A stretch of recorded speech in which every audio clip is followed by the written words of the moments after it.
ቆይ ሴቶችና ወንዶች የት ነው ያሉት? ሴቷ ቻት ላይ ነው ያለችው፣ ወንዱ ደግሞ ቻት ላይ ነው ያለው። ኡስታዝ ምንም ነገር አልገባንም። ምን ማለት ነው? ሴቷ ባልገብቷል ሞባይል ላይ ነው ያለችው ረጅም ሰዓት። አሁን ብዙን ጊዜ የሚመጣብን ከስ ገባ ሞባይል ላይ ነው ረጅም ሰዓት ማየት ይላል።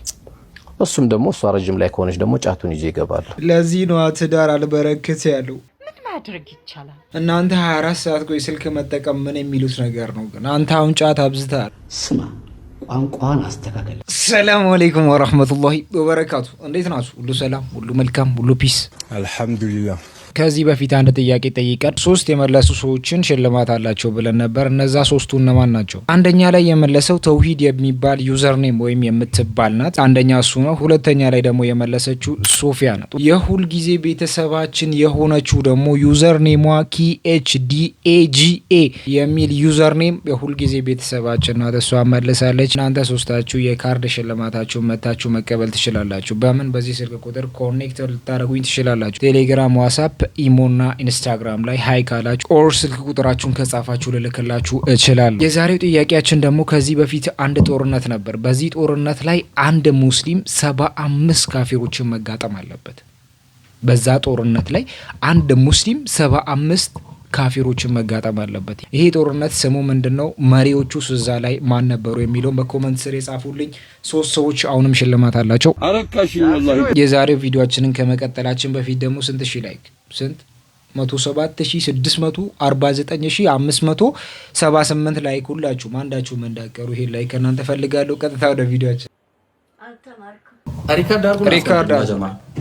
ሪካርድ ያው ለእፎይ ለአክሊል ተስማማን ለልደተ ቃል አሉ ፈለገ ምናምን ለምትባሉ መምህር ነኝ ለምትሉ እንዳለ ማለት ነው የውይይት ጥሪ አቅርቤላችኋለሁ።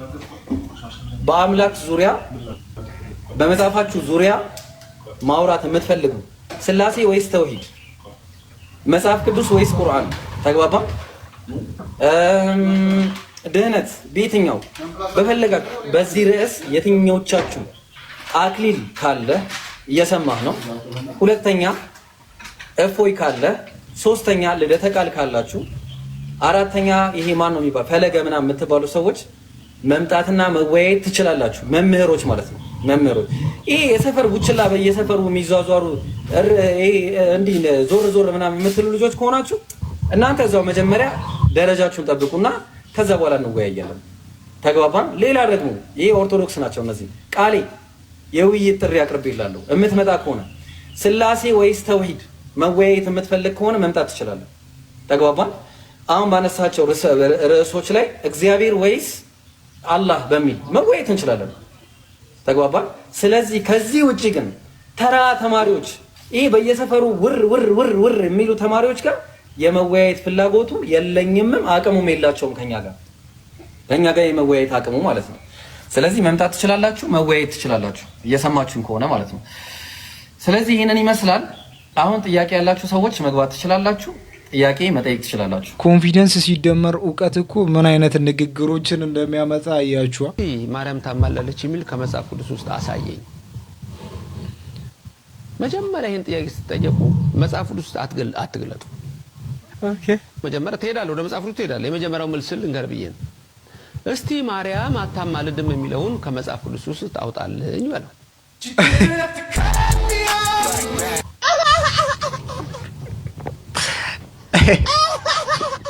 ምን አስታወሰኝ መሰላችሁ? ሞሊድ ይሆናል አይሆንም የሚለው ልጆች ሲከራከሩ እስቲ ሞሊድ አይሆንም የሚለውን ከቁርአን ውስጥ አምጣልኝ። እንደዛ አይነት መልሶች ሆኑብኝ። የሰርግ ቀን ካያችሁ አብዛኛው በተለይ ሴቶቹ ዙህርና አስር የሰላት የሚባል ነገር ይረሱታል። የለም በተለይ እቺ የምትቀባባው ነገር ካለች ውዱ ካረኩኝ በቃ ይበላሻል። በቃ ሰላቷን ተዋል። ያን ቀን ላኢላሃ ኢላ ያ ቀን ወደ አኺራ የምትሄጂበት ቀን ቢሆንስ እህቴ፣ ያ ቀን የመጨረሻ ፋይልሽ የሚዘጋበት ቀን ቢሆንስ፣ ሰላትሽን ሳሰጅ ስትሄጂ አስቢው። ሰላትህን በጭፈራው በምኑ መዝናኛ ቦታ ሄደናል ብለን ሳሰግደው ያለፈ ሰላትን አስበው ወንድሜ። አላህን የምናመሰግንበት ቀን ነበር። ኡስታዝ የሱን ይላሉ። ጊዜው እኮ አሁን ከብዷል፣ እውነት በጣም ከብዷል ጊዜው። አሁን ግን ሴቶቻችን ያሉበት ሁኔታ አልተመለከቱም ኡስታዜ።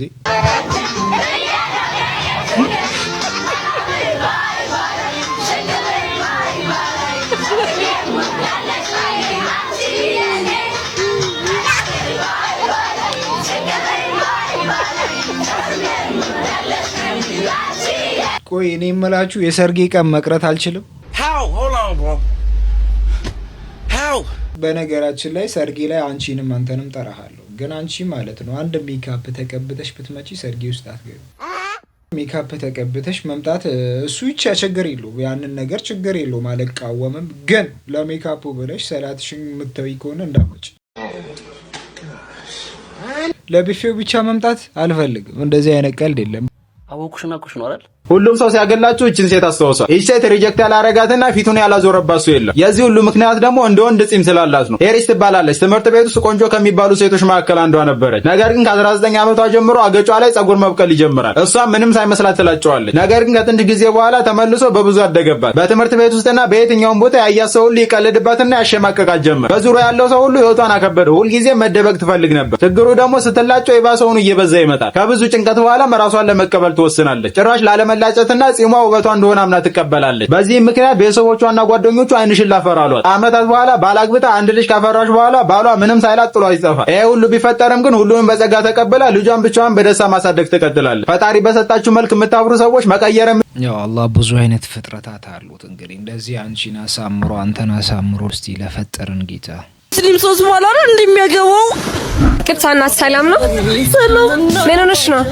ምንድነው እናት ይቅርታ ምን ሆነሽ ነው? በእናትሽ ባላጣው እኔ አገናኝሻለሁ። ምን አይነት ባል ነው ያጣሽው? እኔ ሶስት ባል ነው ማግባት ፈልገው ነው። ማለት ሶስት ባል ይቻላል እንዴ? ሙስሊም ሶስት በኋላ ነው እንደሚያገባው። ምን ይባላል? እሺ ማለት አልገባኝም።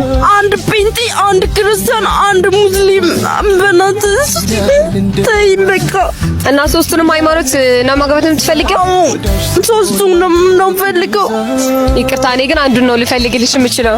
አይ እኔ ሶስት ካልሆነ አልፈልግም። እዛው ሂጅ ከዚህ እንደው ምን ይባላል ይሄ? ምን ይባላል ይሄ? አይ አልገባኝም። እስቲ ምን ለማለት ፈልገሽ ነው? እስቲ አብራሪልን እናቴ። ከሶስቱም እምነት ፈልገሽ ነው? አያንስብሽም ትንሽ? ለምን ከዘጠኙ ብሔር አታረጊም?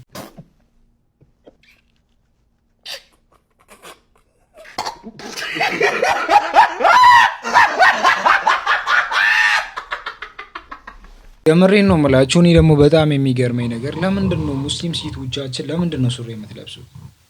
እባካችሁን ይሄን ብቻ ነገሩኝ። ለምንድን ነው ሱሪ የምትለብሱት? ኧረ ፕሊስ አታሰደቡን እባካችሁ። ሱሪ ይቅርባችሁ። የእናንተ ካራክተር አይደለም፣ የእናንተ ውበት በዛ አይደለም የሚለካው። እንደው እንደ ዱርዬ ነው የምትታዩት ያንን መልበስ ስትጀምሩ። ወንዶች ተጠንቀቁ። ሴት ልጅ ማየት በህግ ያስቀጣል። ሴት ልጅ አተኩሮ መመልከት በህግ እንደሚያስጠይቅ ምን ያህሎቻችሁ ታውቃላችሁ? ሴቶችን ማየት እንደ ጾታዊ ትንኮሳ እንደሚቆጠር እንግዲህ ጠበቃ ሰብለ አሰፋ ገልጻለች። በዓለም አቀፍ ደረጃ በሴቶች ላይ አካላዊ እንዲሁም ደግሞ ወሲባዊ በቃላት ደረጃ የሚፈጸሙ ትንኮሳዎች መኖራቸው የሚታወቅ ነው። ታዲያ በዚህም አንዲትን ሴት አተኩሮ መመልከት ከታች ወደ ላይ ወይም ደግሞ ከላይ ወደ ታች መመልከት ለረጅም ሰዓት አፍጥጦ መመልከት ያስከስሳልና ወንዶች ጥንቃቄ አድርጉ ተብላችኋል። ሴቶች ህጉ እንዴት አያችሁት? ወንዶችስ በዚህ ጉዳይ ምን ተዛላችሁ? ወንድ ልጅ አይኑን ዝቅ ያድርግ፣ ሴት ልጅ ደግሞ ልብሷን በስትክክል ለብሳ ትውጣ። ለምሳሌ አሁን ኒቃብና ጅልባብ የለበሰችን ሴት ብዙ ሰዎች ያቺ ልጅ በስሜት አይመለከቷትም። ወንድ ልጅም ያቺን ልጅ አታክ ለማድረግ በጣም ነው የሚፈራው። መንግስት አሁን ገና ነው ይባልነው ወንጀል እየበዛ ሲመጣ አሁን ገና ነው ይነቃው። እኛ ግን ከ1400 ዓመታት በፊት የምናውቀው እኛ እውነት ይሄ በስትክክል ቢተገበር እኮ የቁርአን ህጎችን የሚያክል ነገር ዓለም ላይ የለም። ይህንን ህግ ግን ዓለም ላይ መቀበል አትፈልግም። በግድም ቢሆን አሁን እየተቀበለች ነው የምትገኘው። ልከቱ ቻት ጂፒቲ ሱረቱል በይናትን ቅራልኝ አለው። ከዛ የቀራለትን ሰምተን እንመለስ። ቻት ጂፒቲ اهلا وسهلا كيف اقدر اساعدك اليوم؟ اذا في اي اقرا لي سورة البينة. اكيد من القرآن الكريم. تمام سأبدأ بالقراءة من سورة البينة. حسنا سأبدأ الآن بقراءة سورة البينة. بسم الله الرحمن الرحيم. لم يكن الناس الذين كفروا من أهل الكتاب والنجين إلا أن تجا بينهم الكتاب حتى إذا تيهم البينة رسول مستقيم من الله يتلو به سورة كتابهم مطهمة فيها كتب مقهرة إلا ما تفرق بالكتاب والمشركين إلا رسول محمد عبدين وما تفرق بالمشركين إلا من بعد ما جاءتهم البينة وما أمروا إلا ليعبدوا الله مخلصين له به نحين الشكير حنفاء ويقيموا الصلاة ويأتوا الزكاة ويؤتوا الزكاة وذلك ديننا الحنيف. إذا حابب أتابع أو عندك أي طلب ثاني أنا بالخدمة. حبيبي يا شات جي بي تي، الله يرضى عليك إن شاء الله. إن شاء الله بتخش الجنة يا حبيبي بإذن الله. نجيب لك غدا زقوم بإذن الله مع أبو جهل يا حبيبي. زي ما شفتوا يا أخوان، زي ما شفتوا ديروا بالكم من هذا البرنامج، ديروا بالكم يا أخوان، لا توثقوا فيه. እንግዲህ እንደሰማችሁት ነው ሱረቱል በይናትን ቅራልኝ ያለው ይቀራለትን ሰማችሁ። ወላሂ ተጠንቀቁ፣ በጣም ተጠንቀቁ።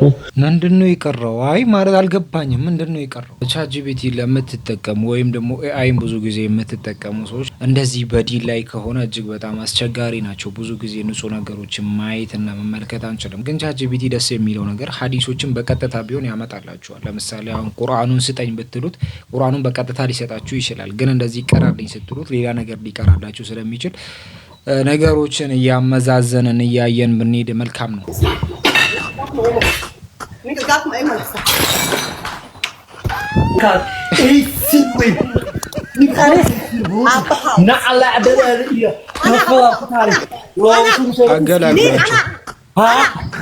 አገላግሏቸው ሳይጨረሱ እነዚህ ሰዎች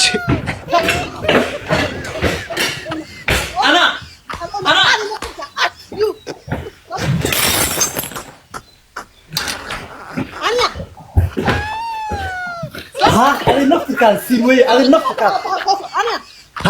هذه نفسك صدق فوق فسخ فوق فسخ أنا هذه نفسي نفسي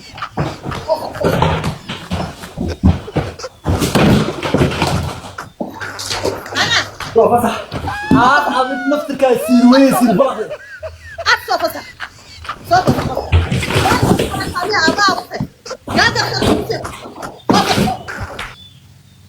አይዞሽ ገለቴ አይዞሽ አይዞሽ በቃ። አሁን እነዚህ ሰዎች ቢገዳደሉ ማን ነው ተጠያቂ? ማን ነው ተጠያቂ? አሁን አገላጋይ የለ ምን የለ። አሁን ቢገዳደሉ ማን ነው ተጠያቂው? እባካችሁ እኔን ነገር ብቻ መልሱልኝ።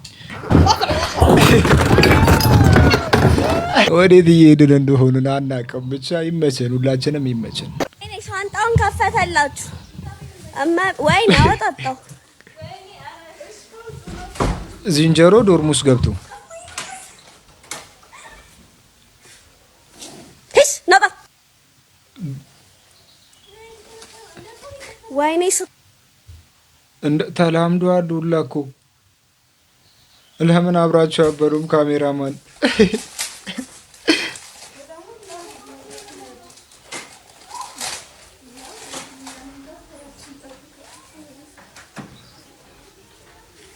ስኳር ነው ደግሞ መሰለኝ።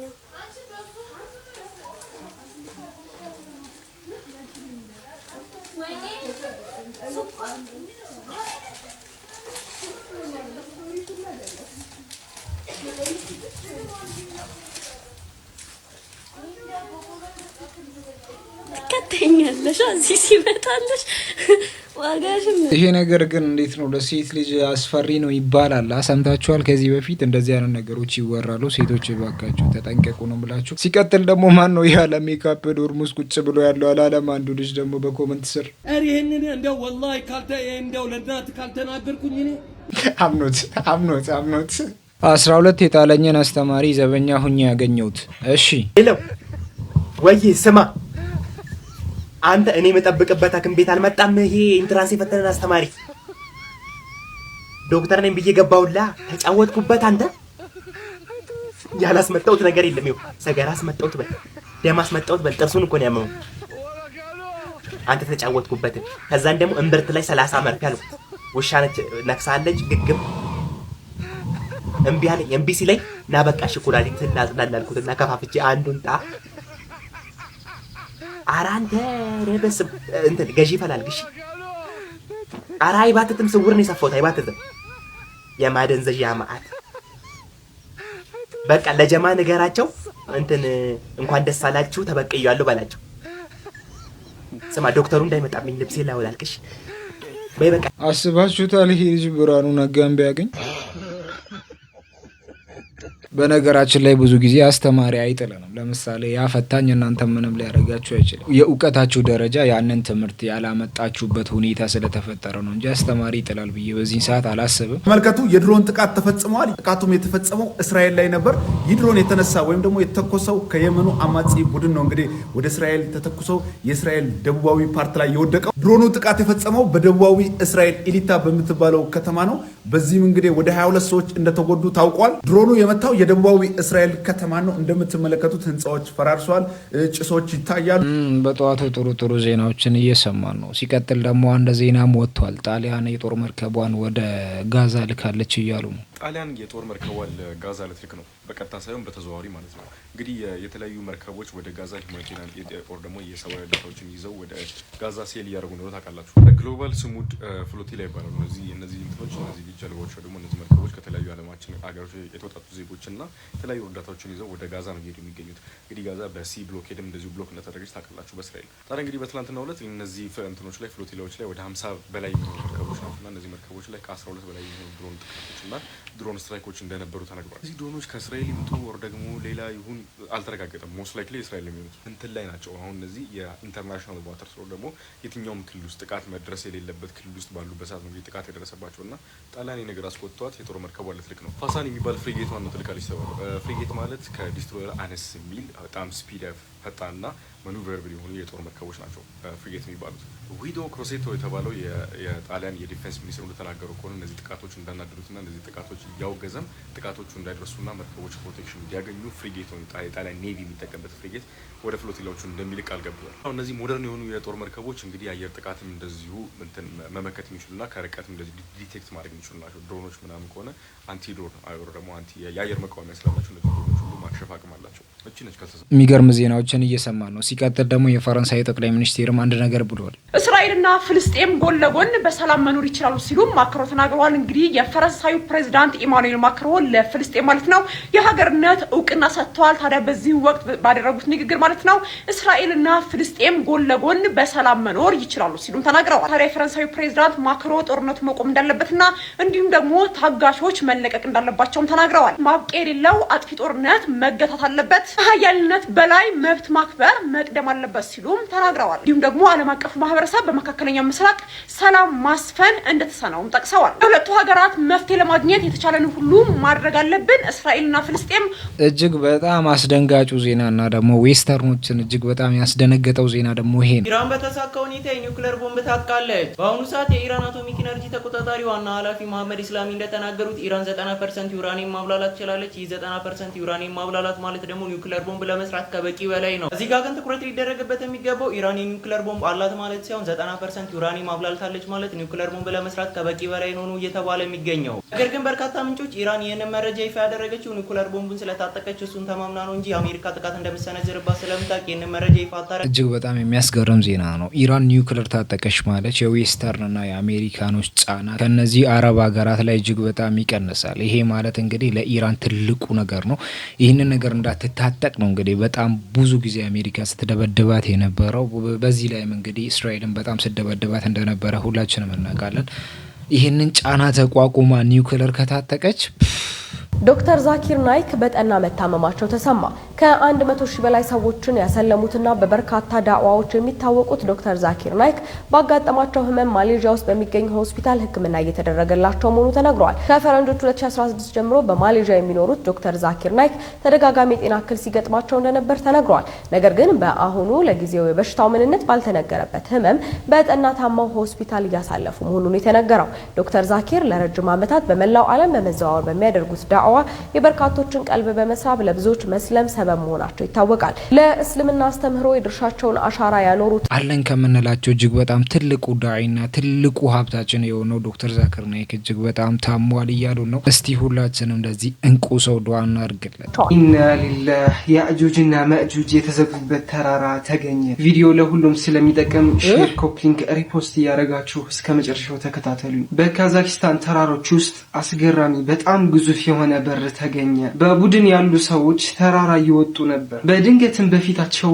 አስገራሚ ነገር ተመለከቱ። ይህ በምስሉ ላይ የምትመለከቱት በጣም ግዙፍ የሆነ በር መሳይ ነገር አገኙ። ይህ በምስራቅ ሰሜን ካዛክስታን በቻይና ድንበር በኩል በዙንጋር አተው ተራሮች ውስጥ ተገኘ። ይህንን ቦታ አንዳንድ ሰዎች የቆየ የእንግዳ ፍጥረታት ህዝብ ማህበረሰብ መሆኑን እንደ ማስረጃ እንዲያዩት አድርጓል። ሌሎች ደግሞ ከተራራው ውስጥ የአጁጅና መእጁጅ ፍጥረቶች እንዳሉ እየተናገሩ ይገኛሉ። ነገር ግን ሳይንቲስቶች የሰጡት መልስ በተፈጥሮ የተገኘ ነው ብለዋል።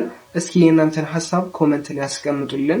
የፕላስ ምልክቷ ካልጠፋች እናንተ እንዴት ነው ሳይንስ ወዴት ሂዶ በሩንም እንዳይከፍቱብን። እንደነገሩ አላህ የዘጋውን በር ማንም አይከፍተውም ለማለት ነው እንጂ እነሱ የማይሞክሩት ነገር የለም። ባሏ ሁለተኛ ሚስት ያገባባት ሴት ባሏን ከ5ኛ ፎቅ መወርወሯ ተሰማ። ግብጻዊቷ ሴት ባሏ ሁለተኛ ሚስት አገባብኝ በማለት ባለቤቷን ከ5ኛ ፎቅ ላይ ወርውራ ገድላለች። በዚህ ወንጀል ላይ ሴትዮዋ ብቻዋን አይደለችም ያለው የገልፍ ኒውስ ዘገባ አባቷ፣ ወንድሞቿ ከሷ ጋር ነበሩ ብሏል። ወንጀሉ በሚያሳዝን ሁኔታ በልጃቸው መታየቱ ተነግሯል። በሂስባንድ በፋርማሲስትነት ሲሰራ የነበረው ሟቹ ባሏ ወደ ግብጽ የመጣው ለእረፍት ነበር። በባልና ሚስት መካከል ያለው ጥል የተነሳው ሚስት ሁለተኛ ጋብቻ ፈጽመሃል በሚል ነበር። ሂስባንድ ያገባው በሚስቱ ፍቃድ ነበር። ሆኖም በሁለታቸው መካከል ጭቅጭቅ ቢጀምሩም ብዙም ሳይቆይ ወደ ከረረ ጥል ሊቀየር ችሏል። ከዛም ሚስቱ አባቷን፣ ወንድሟንና ዘራፊዎችን ጠርታ ለመጀመሪያ ሚስቴ የሚሉ የተወሰኑ ወረቀቶችን በግዳጅ እንዲፈርም አድርጋለች። ከሁለተኛ ሚስቱ በፍጥነት እንዲፋታም የጠየቀች ሲሆን እምቢ ሲላት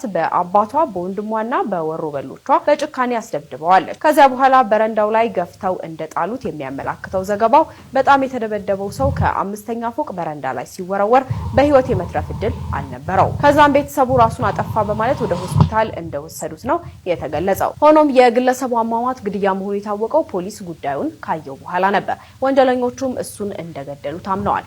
እንዲህ ተጨካክነናል። ምን ችግር አለው? እስቲ አብራችሁ ተቻችላችሁ ብትኖሩ። አንቺ ላይ የሆነ በደል ካልደረሰ የሆነ ነገር ካልደረሰ አብረሽ ተሻሽለሽ ብትኖሪ ምን ችግር አለው? እንደውም ፍቅር ቤተሰብ እያበዛሽ ነው። ልጆችሽ እህትና ወንድሞች በብዛት እየኖራቸው ነው። ችግሩ ምኑ ጋር ነው? የማስተዳደር አቅም ካለው ልጁ አንቺ ምን ቸገረሽ? በፊት እያኮራሽ በነበረው አቅም ላይ ትንሽ ካላነሰ አንቺ ምን ቸገረሽ? ለነገሩ አንቺ እንደዚህ አይነት ሰው እንዳልሆንሽ እኮ አውቃለሁ። ግን እንደዚህ አይነት ነገሮች የሰይጣን ስራ ናቸው። ታያችሁ። ታገባኛለህ? አታገባኝ? አላገባሽ። ወላሂ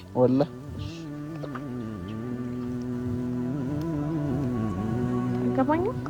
ምን ልትሆኚ ነው አንቺ? ወላሂ እጠጣለሁ። አንቺ አደብ ግዢ። አትጠጪም? እኔ ያምሻል እንዴ? እኔ እንደዚህ አይነት ነገር አልወድም። ወላሂ እንደዚህ አይነት ነገር አልወድም። በ150 ብር በረኪና የ9,000 ህመም ታመሜ ብገባ ይሻለኛል በአንድ ምክንያት እሱን ለመክፈል። የምር ልትጠጪ ነው? ከፍተሽ ከፈትሽው እኮ። ወላሂ እጠጣለሁ። እኔ በቃ እንደው ምን አይነት ቀን ነው ያወኩሽ? ምን አለበት እኔ ይሄ ማሊያ ባረገኛል አንዱ አይደለም። አላህ ማሊያውን ቢያረግኝ ማሊያውን ብትሆኚ ምን ልታረጊ ነው? ወገን ወዴት እኛም ደንግጠን ነበር። ወዴት ግን ያለንበትን ወይም ደግሞ የሆነን ያለነውን ነገር እናውቃለን። እንቀጥላለን። ምን አይነት ቀን ነው ያወኩሽ ነው? አሁን እኔ ላይ እዳል መሆን ነው? እኔ ላይ ሰበብ ለመሆን ነው? እሺ አግባኝ። አልችልም ማግባሽ። አንተም አልችልም። እኔን አትወደኝ። ትሰልሚያለሽ? ሙስሊም ትሆኛለሽ? እሱን በሂደት እያስተማርከኝ ነው። ስለ ቁርአን፣ ስለ እስልምና፣ ስለምን ምን እንደሚመስል ዲቴል ገብተህ እያስተማርከኝ ነው እንጂ በአንዴ ሁኝ ይባላል እንዴ? ሰው እኮ እኔ አሁን አንቺን የማግባት እቅዱም የለኝ ፕላኑም የለኝ። አሁን ነው እንደ ውሻው ማለት። እንቀጥላለን።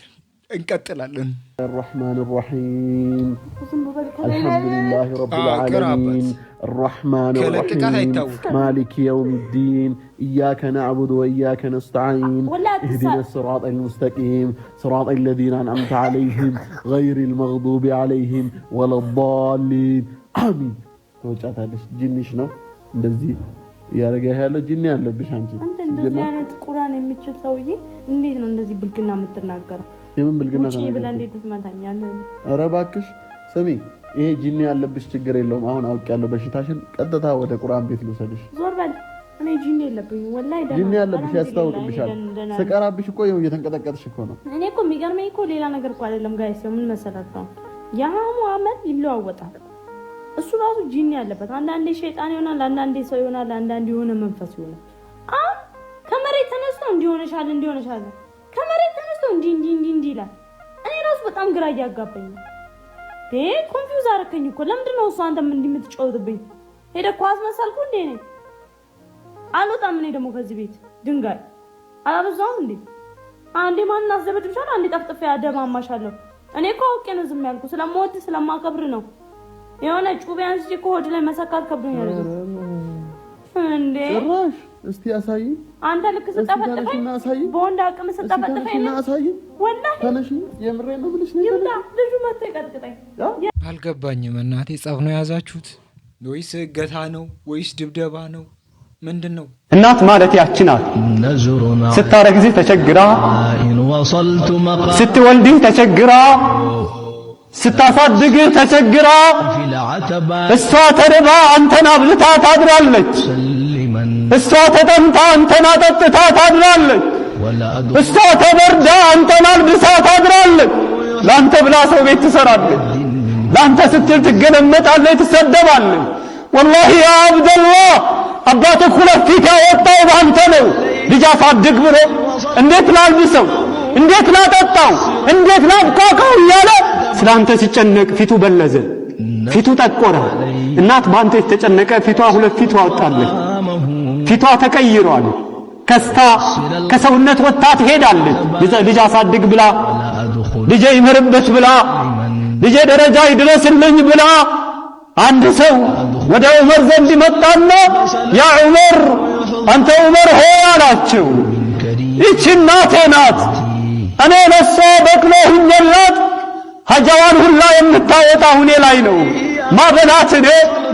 ማጠጣት እኔ ማለብሳት እኔ ምንከባከባት እኔ ሁሉን ነገር የማደርገው እኔ ነኝ هل አደይቱ ሐቀሃ እናቴን ሐቅ ተወጥቻለሁን ብሎ ዑመርን ጠየቃቸው فقال عمر لا እናትህን ሐቅ አልተወጣህም አሉ وانت تسمعه بها وانت تتمنى فراقها አንተ እኮ እናትህን ስትከድም የነበርከው እናቴ መሸሙታ በተገላገልኳት እያልክ እናቴ መሸሙታ ባረፍኩኝ እያልክ ነው እናቴን ቀብሬ መሸ ባረፍኩኝ እያልክ ነው وهي تصنعه بك እሷ ግን ያንን መልካም ስራ ባንተ ላይ ስትሰራ የነበረችው وهي تتمنى بقاءك ልጄ ይሞትብኝ ይሆን ወይ ያለች ነው ልጄ አርጎ ደረጃ ይደርስልኝ ይሆን ከሰው በላይ ይሆንልኝ ይሆን ልጄ ያገባ ይሆን ልጄ ይወልድልኝ ይሆን ዓለሜን ያሳየኝ ይሆን ልጄ ከፍልልኝ ይሆን ልጄ ይስቅልኝ ይሆን ወይ ያለች ነው ቆሻሻህን ስታጸዳ የነበረችው እየተራበይ ስታበላ የነበረችው እየተጠማይ ስታጠጣ የነበረችው አንተማ መሸሙታ በተገላገልኩ እያልክ ነው ያንተና የሷ ደግሞ ምን ይገናኛል والله يا عبد الله وده عبد الله ابن عمر ዘንድ አንድ ሰው መጣ አንድ ሰው ከየመን حمل امه እናቱን ተሸከመ على عنقه በትከሻው ላይ እናቱን ተሸከመ وهو يطوف بها حول البيت وهو يقول إني لها بعيرها المدلل إذا زعرت ركابها لم أزعر أتراني جزيتها يا ابن عمر ناتن كيمن تشكم وانتا شكوكو بلو وافاس درقات حجا درقات سقران يابتل اللاتال قلوانم ياتباتال ودو ياسترقاتال እሱ ያበላታል እሱ ያጠጣታል በጣም ይንከባከባታል የዛሬ ወጣት ለአባትና ለእናቱ የማያደርገው ወደ አብዱላህ ኢብኑ ዑመር ዘንድ መጣና ይሄው ይሄንን ስራ ሰራሁኝ አሁን እንግዲህ እናቴን ሐቅ ተወጥቻለሁ አብዱላህ ኢብኑ ዑመር ምን አለው ላ አልተወጣ ወላ ቢዘፍረة واحدة من زفرات الولادة አይደለም እናትህን ሐቅ ልትወጣ እናትህ አንተ ልትወልድ ስትል ወጋ አድርገህ ያመንካትን ያህል እንኳን አልተወጣህም ማለት እናት የጀነት ቁልፍ ናት።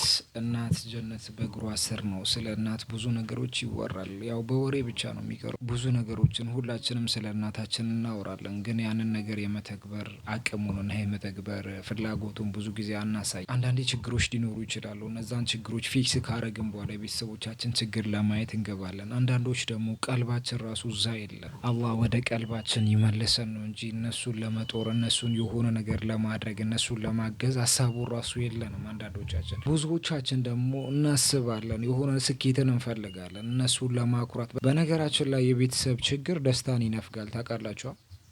ቤተሰባችሁ ውስጥ ችግር ካለ ደስታችሁ ይነፈጋል። እንዴትም ብትሆኑ ደስተኛ አትሆኑም። የሆነ ጊዜ እየተደሰታችሁ፣ በሆነ ጊዜ ግን በጣም ያልሆነ ስሜት ውስጥ ትገባላችሁ። ያ ማለት ምንድነው? የቤተሰብ ችግር አለ። ስለ እናት ማይወራ ነገር የለም። ቤት ውስጥ 5 ሰው ካለ አባት 4 ዳቦ ብቻ ይዞ ወደ ቤቱ ቢገባ እናት ምን ትላለች? እኔ እኮ ዳቦ አልወድም። እንደዚህ አይነት እናት ነው ያለን። እስቲ የእናታችሁን ፍቅር ለእናታችሁ ያላችሁን ክብር በኮመንት ስራ አሳውቁ። ለዛሬ ያዝንላችሁ ፕሮግራም በዚሁ ይጠናቀቃል። በቀጣይ ቪዲዮ እስከምንገናኝ ድረስ አሰላሙ አለይኩም ወራህመቱላሂ ወበረካቱ።